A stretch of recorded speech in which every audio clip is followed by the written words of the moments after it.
Ja, välkomna till andra delen av den filmpolitiska förmiddagen. Det blev ju ett antal referenser redan i den första sessionen till hur det är i andra länder, och det är det vi ska få svaret på nu. Hur är det i de andra länderna? Vad är myt och vad är sanning? En myt är att det är slutsålt på biljetterna till ABBA the Movie, som jag påstod för en timme sedan. Vi släpper biljetterna på fredag, så det är verkligen inte så att... Men vi tror att det kommer bli utsålt. Så jag vill bara säga att ni är alla väldigt välkomna, den som inte har biljett. Och med det lämnar jag över ordet till Cecilia Ledin, danskan som sedan 2 år har skött dokumentärfilmskonsulentskapet. En van moderator, så vi lämnar med varm hand över ordet till dig. Snart 3 år faktiskt. Thank you all very much, and now in English, as we have distinguished guests from outside of Sweden, which is wonderful. You will be introduced shortly. Anna actually said everything that I almost wanted to say, in a way, because what is this all about? The Swedish title for now is Hur står sig filmen i Europa? So you might say, what is the state of things in Europe, in other countries? We heard this morning an elaborate 1-hour-long discussion about the Swedish model, as they call it, the Swedish Film Agreement, which people from outside of Sweden find very complicated and very interesting. We will hear more about that later. And it was said in that session that it's not possible to compare. And in a way, it's not. Nonetheless, that's what we're going to do today. Johan Fröberg, my colleague, has made a fantastic, comprehensive and comparative analysis of 8 film institutes in Europe, which he'll introduce to you now. 7 people from these institutions are here. They will be up later, but we'll start with Johan's study. More or less a half an hour. Just want to give the rule of the day. After that, we will have our guests here for more or less an hour, and then we'll open for questions at the end of the session. But you, please. Thank you, Cecilia. Okay. So what I will try to do for the next 25 minutes or so is to sketch a background for the discussions that will follow. And the question they will discuss will deal with what national institutes can do and what the differences between the systems, what the effects are on both production and so forth. And one reason for trying to learn more from the experience of others is that there are many goals in the Swedish film agreements that have an international perspective. We should be the one leading film nation in Europe, and we should be the most successful among the Nordic countries. So that's one of the reasons why we've done this study. The background I will present is based on an overview of these 8 countries. You see which ones they are up there. It's based on official documents, facts and figures, and documents available from the institutes. It covers the governing and financing of the budgets, the different models for support to film, as well as give you some information about the output in terms of number of films produced and the admissions and market shares. Several of these institutes have more than support to film. They support TV drama, computer games, and so forth. I focus on film in this comparative work. But I'm sure the other issues will be brought up in the discussions afterwards. You will be able to download, or you're actually already able to download it from our website, and if you have a problem finding it, just contact us and you will have it. If we look at these institutes from Austria, Denmark, Finland, France, the Netherlands, Norway, Poland, and Sweden, they are all in one way or another public and act under the Ministry of Culture or a corresponding ministry. In Sweden and Finland, these institutions are foundations. In the Netherlands, it's a national film fund, but while in the others, they are governmental agencies, more directly connected to the governments or the Ministry of Culture. Of course, this might have implications on how they are able to work and so forth, but my impression is that there are fairly many similarities. Of course, there are also differences. One is how broad the tasks are. I find the Netherlands and the Film Foundation in Finland are fairly focused on film primarily. We and many others have responsibilities outside of supporting film, and that affects, of course, what you can do. When we look at how the institutes, I will use the term institutes, whether or not they are institutes, the objective, or they are regulated by law in most countries, I would say, but in Sweden, it's the film agreement that's already been up to discussion, which is sort of an agreement between the government or the state and the film industry. In the Netherlands, it's more set up in a strategic plan, set up for 4-year periods, not in the same way put down in law, I would say. And also the laws that were set up, for instance, in Poland in 2005 and in Denmark in 1970, the latest one in 1997, are also complemented with agreements, multi-annual agreements, which set out or lay out the policies for the next 4-5 years. So you must look at the laws and the agreements together. The objectives of the institutes are, a common one is to strengthen the film industry. And of course there's the development and production of film. And for some, as I said, TV, drama, games, cross-media. There's also common to have some support for distribution and marketing. And there are talent development programs in several of the institutes. And for some, the film heritage, education, exhibition, and so forth. If we look at how they are financed, you can say that there are 4 different models.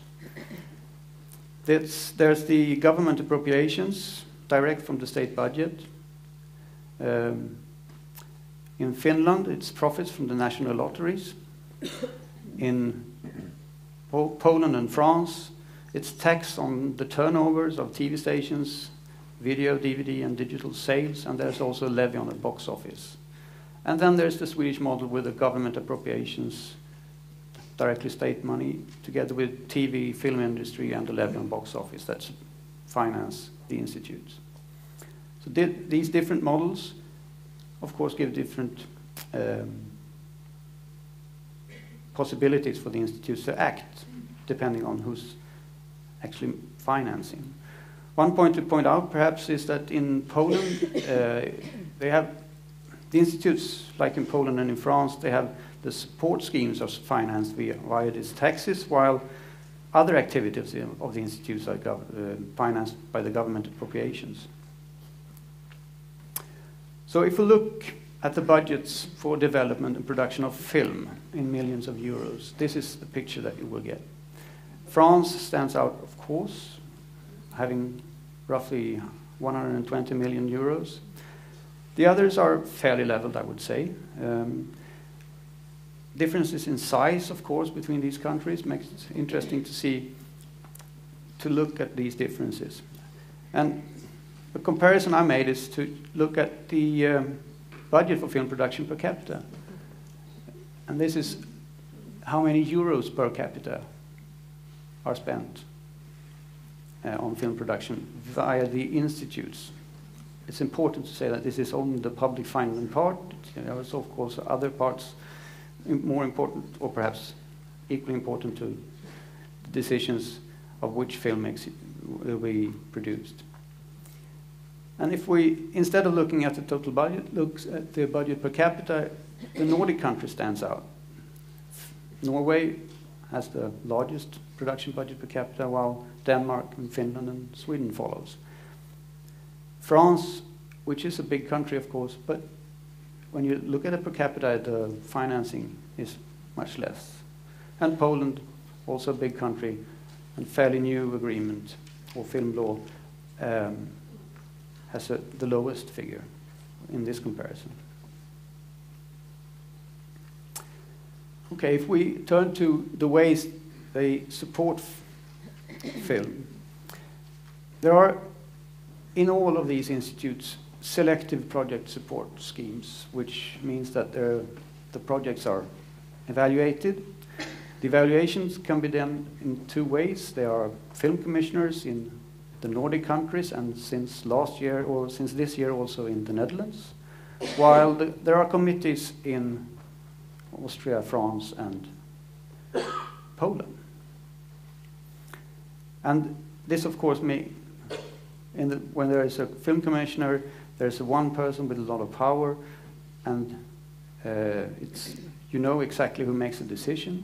When it comes to committees, there are possibilities for discussions and more elaborate ways. One question I think is interesting is whether there are more risk-taking in one system or the other. That's, I think, one thing that I pass on to the discussions later. In both France and Poland, there are also interest-free loans, and in Poland specifically, it's directed to the films with a larger audience potential. So more commercial films in Poland cannot get support via the selected schemes. They can get an interest-free loan, and a similar system is in place in France. There's also market support schemes available in many of the countries. There are differences in the way they are set up. In Denmark, for instance, the market support is still based on an evaluation of the project, but the emphasis is less put, as I understand it, on the project, the artistic qualities of the project, while in the other systems there are more of the audience potential is more, the expected box office more what makes is the basis for the decisions. There are box office bonus systems in France and in Sweden and in Norway and Finland, I believe, as well. Norway has a slate, which is a system where a producer get funding for several projects at once, not based on the evaluation of a certain project. And France has a tax rebate system, which means that the producer get a tax rebate. Some of the production costs, up to 1 million, are exempt from taxation, which means that they will have a sort of an automatic system. If we look at the output, the number of national feature-length films released in 2012. Again, France stands out, which, I mean, they have most money, so it's natural. The Netherlands has fairly many films released. These are the 100% national and majority co-productions. But again, if we look at these per capita, Finland stands out, and Denmark. Austria, which has a fairly low budget, but still have a lot of films released despite that. Poland, again, at the lower end if we count per capita. If we then turn to the total number of admissions in 2012, the blue here are shown the total numbers, and the red ones are in, again, per capita. And if we look at the per capita, France, Denmark, and Norway stands out, having a bit higher than the others. If we instead look at national market share, France has the highest market share, around 40%. One should remember that they have a scheme in place that the repertoire of the cinemas in France must have at least 40% of their films shown coming from other European countries. And Denmark has the highest market share among the Nordic countries, even if Finland last year had a good last year and were almost at the same level. I will end by pointing out some characteristics of the different systems. Well, Austria have a strong focus to support film. Well, they have a dual support system, in which they both have the selective scheme similar to the ones that we have in place in Sweden, but they also have a system based on a reference film, where a producer or a director can have a recent film that has been successful either artistically or in the number of admissions. And based on that, they can get new support. They have selection by committees, as I've already pointed out. They have seen a doubling of their budget in the last 10 years, which is interesting. It's perhaps from a low level, but it's still a doubling. And they have seen also simultaneously an increase in the number of films produced. Denmark has a long tradition of using commissioners, already since 1972, I believe. And their market support is the one that is based on evaluation rather than just based on the audience potential. They also support both TV and film, and I think there's an interesting combination. The combination of the two in Denmark is interesting. As we recently saw, they have a high national market share. Finland again have commissioners. They have market support and box office bonuses, and they have an increase in the number of films produced. And I haven't put it down, but they've also seen an increase in the budget, fairly big increase during the last years. France is financed by tax on the exploitation of films. They have a very high budget for film and TV. The TV part is as big, the support schemes for TV. They have used committees for the selection. They have the tax rebate system. And there are support based on revenues from previous films, sort of a market support. The Netherlands has a focus on film production support. They switched from committees to commissioners this year, and that's the reasons behind that is interesting to find out, to hear more about later. But they have seen a 30% budget cut, primarily, I guess, from political reasons, but still it's a budget cut recently. But up to, including 2012, they have seen an increase in the number of films and also an increase in the national market share. Norway have support both the film, TV, drama, and games. They have commissioners. They have a market support system in place, box office bonuses, and the state funding. As well, together with Denmark, and since this year also Sweden, they have a talent development program.